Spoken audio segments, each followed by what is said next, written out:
గర్జించే సింహం ఇక్కడ దేని గుర్తో తెలుసా? శ్రమలతో నిండిన జీవితానికి గుర్తు. నువ్వు నీతిగా బ్రతుకుతావు, యేసయ్య యేసయ్య అంటావు, ఉదయం లేచి అరుణోదయ ప్రార్థన చేస్తావు, సాయంత్రం కుటుంబ ప్రార్థన చేస్తావు. నీకు తెలిసినంత వరకు ఎక్కడా దారి తప్పిపోకుండా నికార్సైన క్రైస్తవ జీవితం జీవిస్తావు. ఈవెందో అయినా సాతాను ఏం చేస్తాడో తెలుసా? శ్రమలనే ఆయుధం ద్వారా నీ విశ్వాసాన్ని కదిలించాలని ప్రయత్నం చేస్తాడు. అనారోగ్యం అనే ఆయుధం ద్వారా, ఆర్థిక ఇబ్బందులనే ఆయుధం ద్వారా, అప్పులనే ఆయుధం ద్వారా, అసమాధానం అనే ఆయుధం ద్వారా రకరకాల శ్రమలనే ఆయుధాలు నీ మీద సంధించి విశ్వాసంలో నుంచి నిన్ను తొలగించాలి. ఇది గర్జించే సింహం చేసే పని. నీవు అనుకుంటావు, నేను ఇంత భక్తిగా బ్రతికే కదా, నేను ఇంత ప్రార్థన చేస్తున్నాగా, నాకే ఎందుకు ఈ శ్రమలో, నాకే ఎందుకు ఈ కష్టాలు, చిన్నప్పటి నుంచి దేవుడు దేవుడని దేవుని కొరకు బ్రతికిన నా బ్రతుకులోనే నాకెందుకు ఈ అవమానాలు?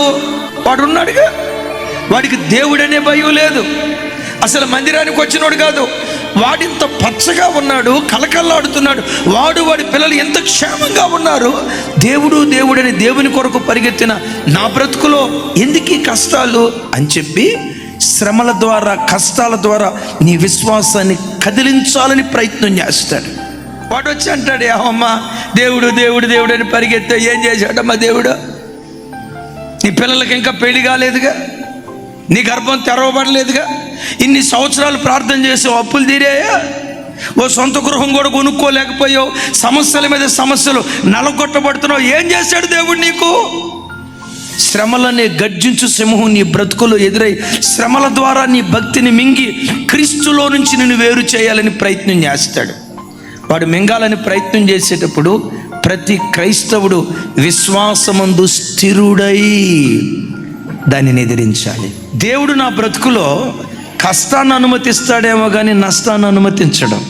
ఏ కష్టం నాకు నష్టాన్ని కలుగు చేయదో ఆ కష్టాన్ని ఇష్టంగా అంగీకరించు.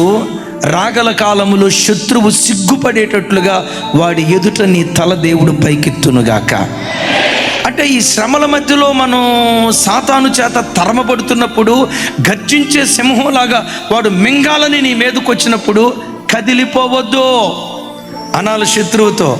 నా శత్రువా, నా మీద నువ్వు అతిశయపడవద్దు, నేను క్రింద పడినా మరలా తిరిగి లెగుస్తా. చీకటిలో ఉన్న యెహోవా నాకు వెలుగుగా ఉంటాడు, నా గాఢాంధకారపు చీకటి మధ్యాహ్న కాల తేజస్సులాగా మారుస్తాడని విశ్వాసంతో మాట్లాడు. నీవన్నట్టే దేవుడు జరిగించును గాక.